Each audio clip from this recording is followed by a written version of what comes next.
Hello friends, good evening. I'm Aarti. I'm going to dictate you exercise number 12 from 700 Common Words book. Please like the video, subscribe the channel and press the bell icon. 5 seconds.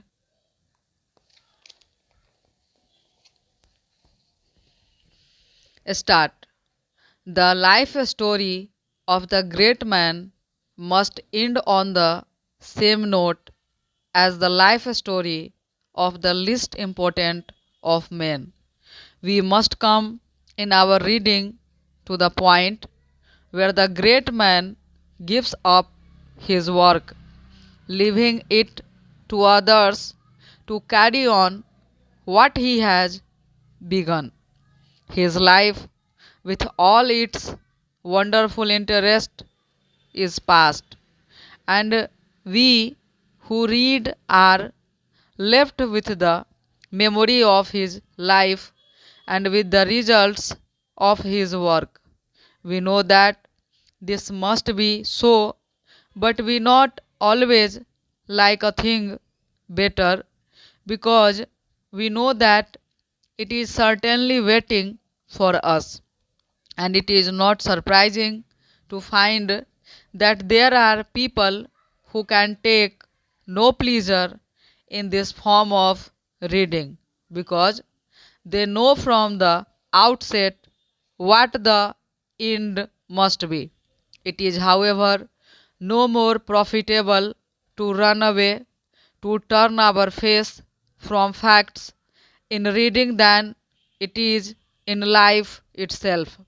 And it is better to take the wider view and to read for the pleasure and the profit to be found in the consideration of the whole life, with its many difficulties and its many successes. In this way, we can find both comfort and help for ourselves, whose lives may seem without set purpose to have little value.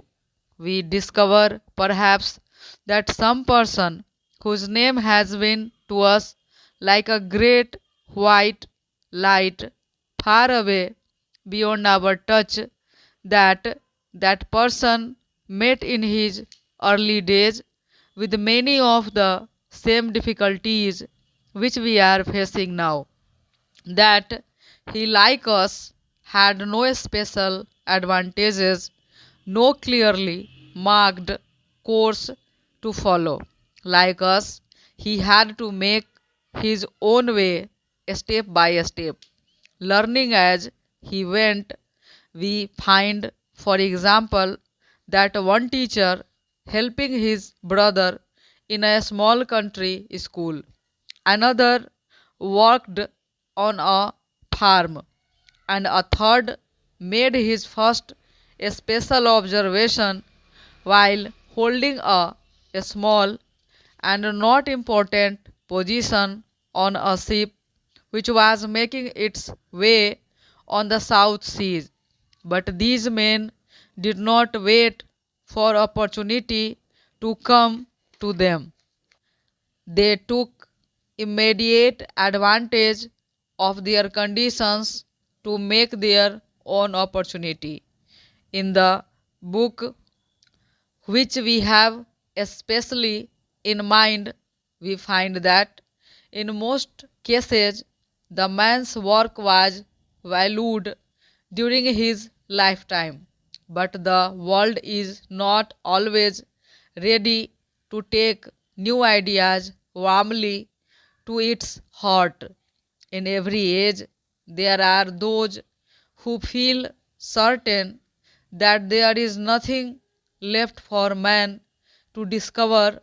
There are others who see in the new idea a danger to their own special interests. It is not always easy to look at something new with clear eyes to judge truly the value either of our own work or the work of others. We find ourselves thinking that because a thing has always been done in such a way in the past, then that must be the best possible way for it to be done, or because a certain thing has not been done before, then it should not be done now. We have to keep a careful watch upon ourselves in this respect and try to keep an open mind if we try new methods in our own work. We shall sometimes be wrong, possibly we shall often be wrong, but sometimes we shall meet with success which makes worthwhile all our earlier labors.